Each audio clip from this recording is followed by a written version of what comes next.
जय गुरुदेव।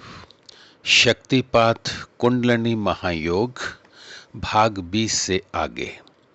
शक्ति संस्कारों को छीन कर मनोवृत्ति निरोध का मार्ग ही प्रशस्त करती है, क्योंकि संस्कार ही वासना के माध्यम से वृत्ति का कारण है। वृत्ति निरोध हो जाने पर स्वतः ही मनोनिरोध हो जाता है, क्योंकि संकल्प विकल्पात्मक मन वृत्ति के ही अधीन है। वृत्ति निरोध कर स्वरूप स्थिति प्राप्त प्रदान करना ही शक्तिपात का लक्ष्य है।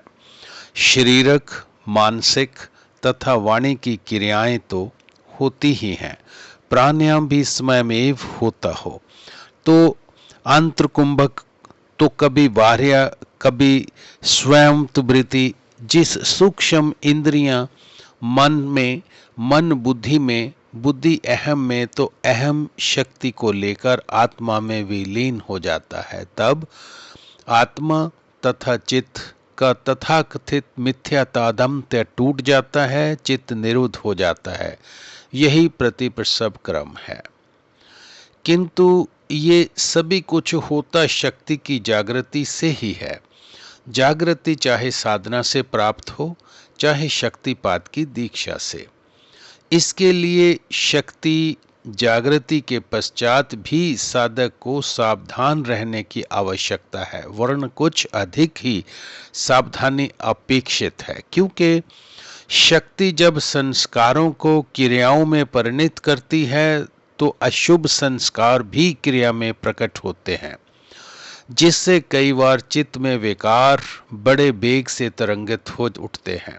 कभी कभी उनका संभाल पाना कठिन हो जाता है, जिससे साधक उन विकारों के प्रति समर्पित हो जाता है।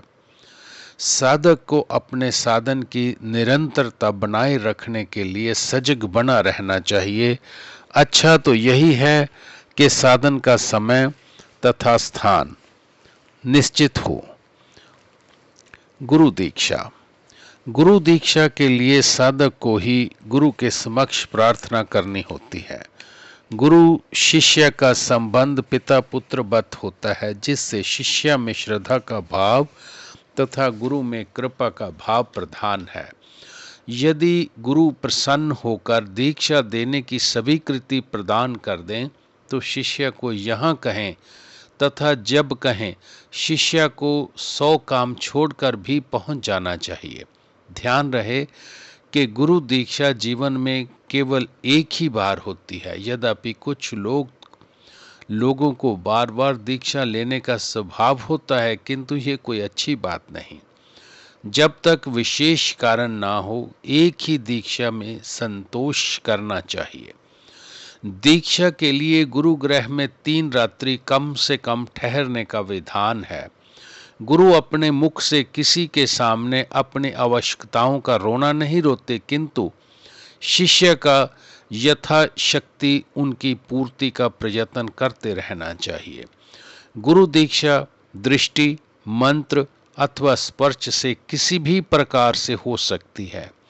इनके साथ गुरु का संकल्प तो रहता ही है। केवल संकल्प से भी दीक्षा संभव है।